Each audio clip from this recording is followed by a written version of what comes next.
Kasus bukti transfer palsu ini kian mengkhawatirkan khususnya bagi penjual. Kita langsung saja membahasnya lebih jauh bersama pakar keamanan siber Vaksinkom, Alfon Tanujaya. Selamat sore, Mas Alfon. Selamat sore Agung. Terima kasih sudah berkenan bergabung bersama kami di Berita Satu Sore. Mas Alfons, bagaimana pelaku bisa dengan cepat mengedit bukti transfer yang tampak meyakinkan begitu? Kalau kita lihat itu kan secepat kilat begitu melalui CCTV. Apakah ini menunjukkan adanya aplikasi atau teknologi tertentu yang digunakan begitu? Kalau ada dua kasus ya, jadi kasus yang pertama itu kan ada slip transfer bank yang dipalsukan. Lalu yang satu lagi ada bukti kris yang dipalsukan. Jadi memang kita lihat sekarang ini dipermudah oleh AI. Jadi dengan AI ini dia tinggal katakan itu nominal berapa, tujuannya kemana, lalu untuk siapa, lalu akan keluar bukti pembayarannya atau bukti krisnya. Tetapi sebenarnya ini bukan hanya bisa dilakukan hanya dengan AI. Jadi dengan foto editing software Photoshop atau image editing biasa, hal ini bisa dilakukan. Mungkin dengan AI ini jadi lebih cepat saja. Nah, jadi sebenarnya yang harus dilakukan adalah pihak yang menerima kris, pihak penjual harus selalu melakukan cross checking. Jadi memang ini merupakan satu standar yang harus dilakukan. Jadi kita jangan main percaya aja orang kasih bukti transfer atau apa langsung percaya, ya itu resiko kita. Jadi itu yang perlu diperhatikan. Memang benar ini AI ini mempermudah aksi ini, tetapi hal ini juga didukung oleh kita tidak melakukan pengecekan, begitu Bung Agung. Oke, jadi sebetulnya walaupun ada potensi untuk mempercepat upaya katakanlah pelanggaran atau penipuan ini, faktor kedua yang diperhatikan adalah pengecekan ulang begitu loh, oleh penerimanya, oleh pedagangnya begitu. Itu yang paling penting. Jadi tanpa AI pun orang kan bisa ngasih kita bukti transfer palsu atau bukti kris palsu, tinggal dibuat mungkin agak lama sedikit. Kalau dia udah bersiap-siap komplotan di belakang, langsung kirim ke dia lewat WA, dia kasih lihat, itu juga bisa cepat gitu. Jadi sebenarnya yang lebih penting itu adalah kita yang menerima transfer atau bukti transfer atau apapun, kita harus kita cek ke rekeningnya, atau dari pemilik usahanya memberikan satu handphone khusus terhubung dengan rekening kris tersebut. Kalau ada transfer masuk ataupun barang itu langsung muncul, langsung ada peringatan, tirit, ada uang masuk berapa, ada uang masuk berapa. Harusnya itu bisa diatasi jika ini diberikan perangkat kontrolnya. Itu hanya bermodal satu handphone kok, saya pikir. Oke, tapi Mas Alfon bicara soal AI begitu, kekhawatiran di masyarakat sekarang menjadi luas begitu. Jangan-jangan AI ini bisa dimanfaatkan untuk katakanlah mempermudah modus penipuan semacam ini. Asalkan menggunakan prompt tertentu begitu dengan kata-kata yang tepat, kemudian jadilah foto atau bukti yang tampaknya bagi para pelaku usaha pun ini agak sulit membedakan yang mana yang hasil AI, mana yang bukti sebenarnya begitu. Bagaimana cara membedakannya? Adakah cara tertentu? Jujur saja, hasil manipulasi digital itu jangankan bagi pedagang atau orang awam, bagi kami kalau diberikan hasil manipulasi digital itu sangat sulit bagi kami membedakan.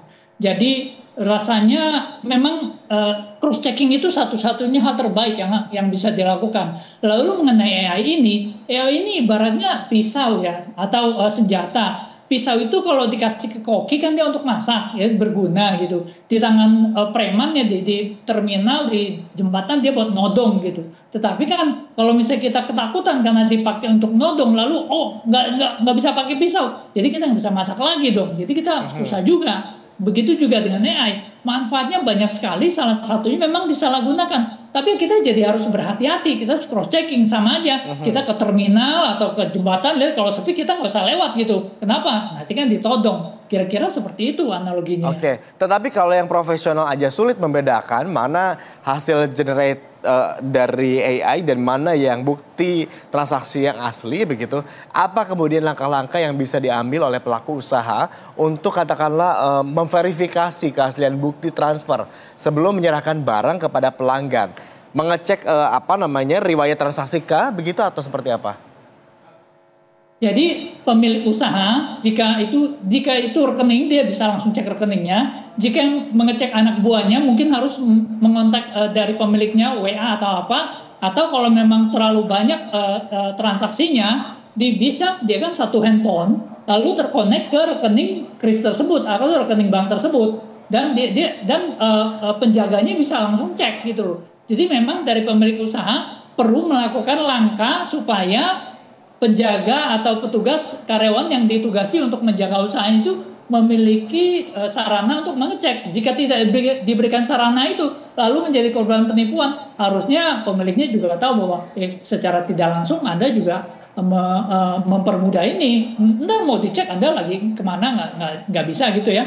Kalau diberikan satu handphone khusus atau perangkat khusus, yang saya beberapa kali makan di restoran, salah satu di Gado-Gado ya kan, tiap kali saya bayar langsung tirit.